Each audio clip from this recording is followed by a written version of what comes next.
हे friends, आज के इस लेक्चर में हम स्टडी करेंगे बोवेल हाइपोथेसिस। हम देखेंगे कि बोवेल हाइपोथेसिस क्या है और इस हाइपोथेसिस का बेसिक पर्पस क्या है और ये मॉलिक्यूलर बायोलॉजी में किस तरह से इम्पॉर्टेंट रोल प्ले करता है। So let's start with the bowel hypothesis. जैसे कि आप सब बच्चों को पता है कि जेनेटिक कोड्स होते हैं और ये जो जेनेटिक कोड्स होते हैं ये ट्रिपलेट ऑफ कोडोन होता है। ठीक है, जेनेटिक कोड क्या होते हैं? ट्रिपलेट ऑफ कोडोन होता है, मतलब कि 3 न्यूक्लियोटाइड का बना होगा। फॉर एग्जांपल जैसे कि अगर हम बात करते हैं AUG, तो ये जो AUG आप देख रहे हैं ये क्या है हमारे पास? ये है हमारे पास कोड।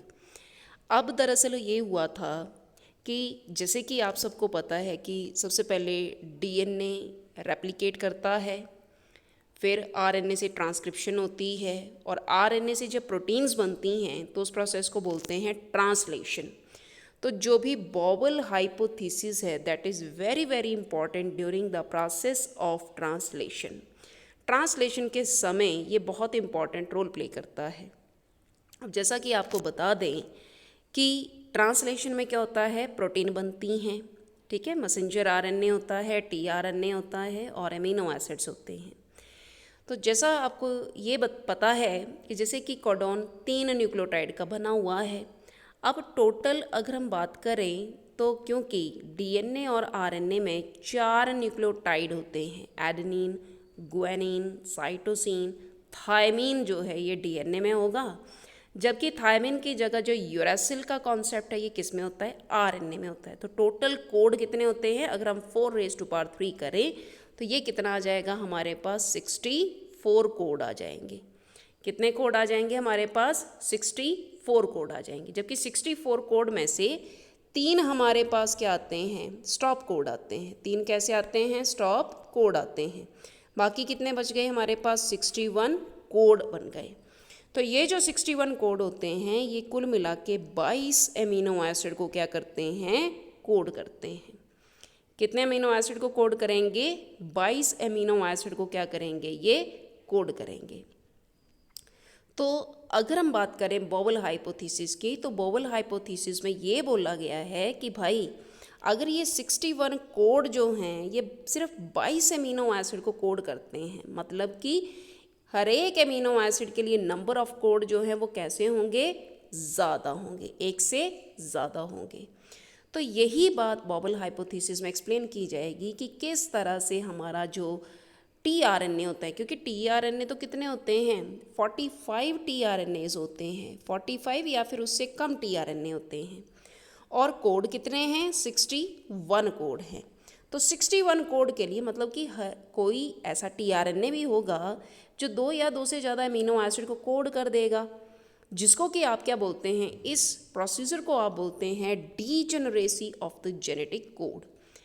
डीजेनरेसी का मतलब क्या होता है कि एक एमिनो एसिड को 1 से ज़्यादा कोड जो हैं वो फॉलो कर सकते हैं। मतलब एक एमिनो एसिड के लिए 1 से ज़्यादा tRNA या एक tRNA 1 से ज़्यादा कोड को कोड कर सकता है, एमिनो एसिड को कोड कर सकता है। तो चलिए बात करते हैं कि जो भी हमारे पास एक एमिनो एसिड है उसके लिए मोर देन 1 कोड जो है वो अवेलेबल है, जिसको कि आप बोलते हैं degeneracy of the genetic code. अब बोवेल हाइपोथेसिस या डीजेनरेसी ऑफ कोडोन को एक्सप्लेन करने के लिए जो कॉन्सेप्ट दिया गया था, ये किसने दिया था? 1966 में फ्रांसिस क्रिक ने प्रपोज किया है बोवेल हाइपोथेसिस। तो बोवेल हाइपोथेसिस के अकॉर्डिंग ये है, जैसे कि आप सब बच्चों को पता होगा कि एक हमारा मैसेंजर RNA है, मैसेंजर RNA के ऊपर जो है वो क्या होते हैं? कोड होते हैं, जबकि दूसरा हमारे पास कॉन्सेप्ट किस चीज़ का आता है? दूसरा आता है हमारे पास tRNA का, और जो हमारे पास tRNA है उस tRNA के ऊपर क्या होती है? एंटी कोडोन होता है। तो एंटी कोडोन tRNA के ऊपर होता है, जबकि जो कोडोन है वो मैसेंजर RNA के ऊपर होता है। तो इस हाइपोथेसिस के according first 2 basis of the codon they have precise pairing. तो इसको हम जस्ट अभी एक्सप्लेन करेंगे कि किस तरह से कि जो फर्स्ट 2 बेसिस होते हैं, मान लो जैसे मैसेंजर आरएनए है, इस मैसेंजर आरएनए के ऊपर AUG है, तो ये जो फर्स्ट 2, क्योंकि इसकी 5' to 3' होगा, तो AUG में जो A की पोजीशन है वो फर्स्ट पोजीशन है, U की सेकंड पोजीशन और G की थर्ड पोजीशन है। तो इसमें A और U जो हैं ये कैसे होते हैं, ये होते हैं प्रिसाइज पेयरिंग, मतलब कि ये स्पेसिफिक पेयरिंग बनते हैं एंटीकोडॉन के साथ। लेकिन जो ये G वाला कॉन्सेप्ट है ये थोड़ा सा बॉबलिंग शो करेगा, चेंजेस शो करेगा, जिसकी वजह से जो नंबर ऑफ एमिनो एसिड है वो ज़्यादा टारगेट होंगे। So this phenomena permit a single tRNA to recognise more than 1 codon. तो इसका फ़ायदा क्या होगा कि एक tRNA जो होता है वो एक से ज़्यादा एमिनो एसिड को क्या कर सकता है, कोड कर सकता है बॉबल हाइपोथेसिस के अकॉर्डिंग। तो जैसा कि ऑलरेडी आपको बताया जा रहा है कि tRNA जो है वो तो बहुत कम है, 40 या 40 से कम है, लेकिन जो एमिनो एसिड है वो 22 हैं और कोड कितने हैं, 61 कोड हैं। 3 तो नॉनसेंस कोड हैं, ये स्टॉप कोड हैं। तो किस तरह से एक tRNA जो है वो किस तरह से ज़्यादा एमिनो एसिड को टारगेट कर सकता है, यही हम बात करेंगे बॉबल हाइपोथेसिस में। तो जैसे कि मैंने आपको वैसे ऑलरेडी बता दिया कि हमारे पास जो बॉबल हाइपोथेसिस फॉलो होता है ये इस बात को लेके है कि मैसेंजर आरएनए के ऊपर क्या होगा, कोड, और जो tRNA है tRNA के ऊपर क्या होगा, tRNA के ऊपर क्या होगा, एंटी कोड होगा। ठीक है, tRNA के ऊपर क्या रहेगा, एंटी कोड रहेगा। तो किस तरह से यहाँ पर पोजीशन 5' to 3' चलेगी और यहाँ पर पोजीशन जो है वो 3' से 5' की चलेगी। हमेशा ध्यान रखो जहाँ पर 5' होगा वहाँ पे कोड का फर्स्ट पोजीशन है और एंटी कोड का भी वहाँ पे क्या रहेगी, फर्स्ट पोजीशन होगी। मतलब कि अगर कोड का थर्ड पोजीशन है तो एंटी कोड का वो फर्स्ट पोजीशन होगा। ठीक है, तो ये थोड़ा सा आपने ध्यान रखना है और हम देखेंगे कि किस तरह से पेयरिंग रहती है।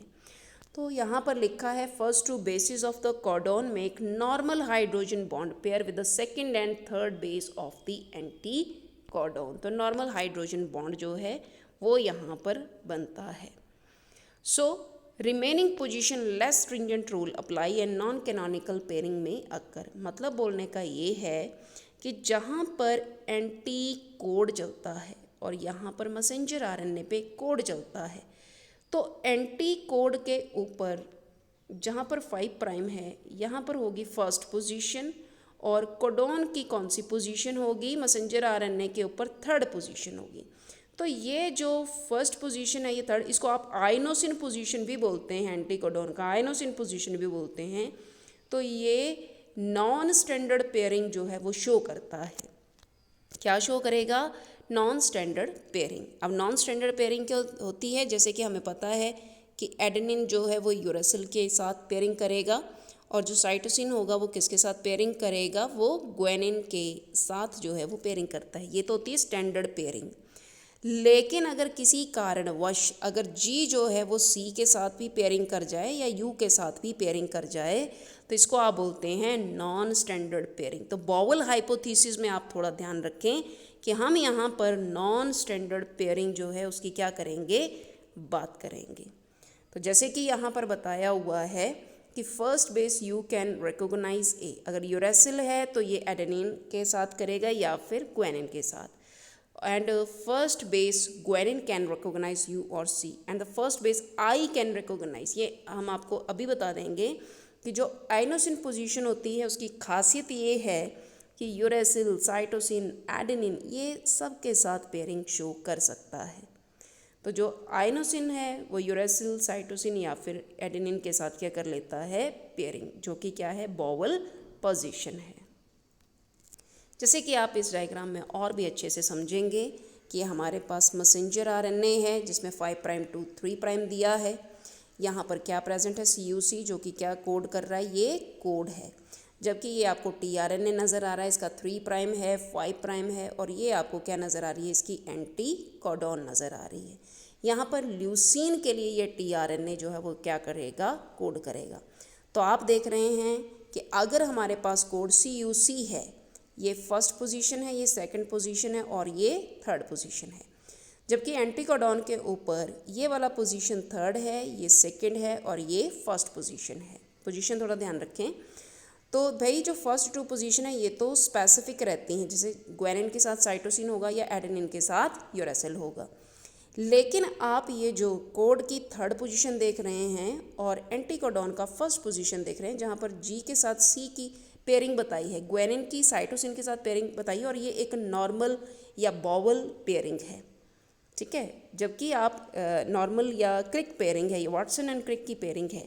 जबकि आप वॉबल पेयरिंग में क्या देख रहे हैं कि साइटोसिन की जगह यहाँ पे यूरेसिल के साथ भी ग्वानिन क्या कर रहा है, पेयरिंग कर रहा है। तो यही है हमारी बॉवल पेयरिंग या non standard pairing. So Crick hypothesis has predict that the initial 2 ribonucleotide of the triplet code are more critical than the third member in attracting the correct tRNA। तो भाई ये ल्यूसिन का इन्होंने बहुत अच्छा example दिया है। तो ल्यूसिन को CUC भी कोड कर सकता है और ल्यूसिन को CUU भी क्या कर सकता है, कोड कर सकता है। फ़र्क सिर्फ इतना है कि यहाँ पर जो थर्ड पोजीशन है यहाँ पे G और C का पेयरिंग है और यहाँ पर जो थर्ड पोजीशन है यहाँ पे G के साथ U की पेयरिंग है। ये बॉवल पेयरिंग है या बॉवल पोजीशन है, ध्यान रखें इस बात का। तो यहाँ पर भी वही बात यहाँ पे और भी अच्छे से एक्सप्लेन किया हुआ है कि हमारे पास ये tRNA है, tRNA की ये एंटिकोडॉन है। मैंने आपको पहले बताया कि एडेनिन है, ग्वानिन है और ये जो थर्ड पोजीशन है मतलब कि 5 प्राइम के ऊपर जो थर्ड पोजीशन एंटिकोडॉन का, ये बॉवल पोजीशन है। और मैसेंजर आरएनए के ऊपर आप क्या देख रहे हैं, कोड देख रहे हैं। तो 5 प्राइम है, 3 प्राइम है और यहाँ पे UC और ये है। तो आप इस पोजीशन को ध्यान से देखो कि यहाँ पर नॉन स्टैंडर्ड पेयरिंग जो है वो क्या हो रही है, यहाँ पे शो हो रही है। मतलब कि इसका फ़ायदा ये रहने वाला है कि इससे डीजेनरेसी ऑफ कोडॉन शो हो जाएगी और एक tRNA एक से ज़्यादा अमीनो एसिड को क्या कर पाएगा, टारगेट कर पाएगा। तो जैसा कि इसमें ऑलरेडी आपको बताया कि जो बॉबल बेस पेयरिंग है उसमें वो पेयरिंग किस तरह से रहती है, ठीक है। और तो यहाँ पर जो पेयरिंग होती है वो Watson and Crick base pairing से बिल्कुल अलग चलती है। जैसे यहाँ पर बताया हुआ है बॉबल बेस पेयरिंग में ग्वानिन यूरेसिल के साथ कर सकता है, जो आइनोसिन है वो एडेनिन के साथ कर सकता है, या फिर जो हमारा आइनोसिन है वो साइटोसिन के साथ पेयरिंग कर सकता है। आई रिपीट वंस अगेन कि बॉबल बेस पेयरिंग में क्या होता है कि जैसे मान लो, जैसे कि आप मान लीजिए कि हमारे पास ग्वानिन है या फिर आप मान लो कि हमारे पास आइनोसिन है, या फिर तो ये जो ग्वानिन है ये यूरेसिल के साथ पेयरिंग कर सकता है, ये बॉबल हाइपोथेसिस है। या जो आइनोसिन है वो एडेनिन के साथ भी कर सकता है या फिर साइटोसिन के साथ भी पेयरिंग कर सकता है। यही क्या है, हमारा बॉबल पेयरिंग है। अदरवाइज वाटसन एंड क्रिक ने तो स्टैंडर्ड पेयरिंग की बात की है, ठीक है। वहाँ पे स्टैंडर्ड पेयरिंग है कि अगर हमारे पास G है तो भाई C बनेगा, अगर एडेनिन है तो यूरेसिल की पेयरिंग होगी। ये स्टैंडर्ड पेयरिंग है। जबकि बॉबल में जो पेयरिंग रहती है वो कैसी रहती है, नॉन स्टैंडर्ड पेयरिंग जो है वो देखने को मिलती है। तो यहाँ पर यही बताया हुआ है कि जो हमारे पास आइनोसिन है जिसको कि आप हाइपोजिंथीन बोल रहे हैं, ये बहुत इम्पॉर्टेंट रोल प्ले करता है बॉबल हाइपोथेसिस में। होपफुली आपको समझ आ रहा होगा। तो अब सिग्निफिकेंस क्या है बॉबल हाइपोथेसिस का। वैसे तो मैंने आपको ऑलरेडी बता दिया कि जो भी हमारे पास tRNA है वो लिमिटेड अमाउंट में है और लिमिटेड tRNA होने की वजह से एक tRNA एक से ज़्यादा अमीनो एसिड को क्या कर सकता है, कोड कर सकता है बॉबल हाइपोथेसिस के according. So wobble base pair have been shown to facilitate many biological functions, जो कि किसमें देखे गए हैं, ई कोलाई में देखे गए हैं। जो भी थर्मोडायनामिक स्टेबिलिटी है बॉबल बेस पेयरिंग की वो कंपेयर रहती है किसके साथ, वाटसन क्रिक बेस पेयरिंग के साथ ही रहती है। बॉबल बेस पेयर जो वो फंडामेंटल हैं आरएनए की सेकेंडरी स्ट्रक्चर और बहुत इंपॉर्टेंट रोल प्ले करते हैं proper translation of genetic code में। जो भी बॉबलिंग है वो फास्टर डिसोसिएशन करवा देती है tRNA की और प्रोटीन सिंथेसिस भी कैसा होता है इसकी वजह से फास्ट होता है। जो एग्जिस्टेंस है wobble minimise the damage that can be caused by misreading of the code. तो यहाँ पर बॉबल हाइपोथेसिस की वजह से जो डैमेज है या मिसरीडिंग है वो क्या रहती है, कम रहती है और ट्रांसलेशन जो वो अच्छे से होगी। Flexible base pairing at the third position of the codon anti codon duplex. ये वैसे मैंने आपको ऑलरेडी बता दिया कि मैसेंजर आरएनए के ऊपर क्या है, कोड है, और जो हमारा टीआरएनए है उसके ऊपर क्या है, एंटी कोडॉन है। यहाँ पे कोड पे 5 प्राइम टू 3 प्राइम है और यहाँ पे 3 प्राइम टू 5 प्राइम है।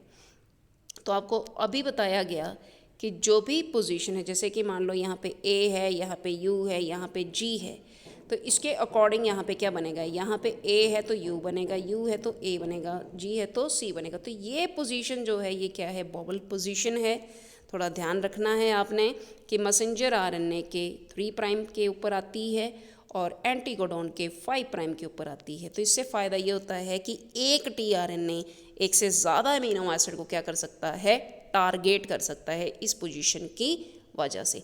तभी ये कैसी बेस पेयरिंग होती है, फ्लेक्सिबल बेस पेयरिंग होती है कि अगर आई है तो ये ए के साथ या सी के साथ या जी के साथ या यू के साथ क्या कर सकता है, पेयरिंग शो कर सकता है।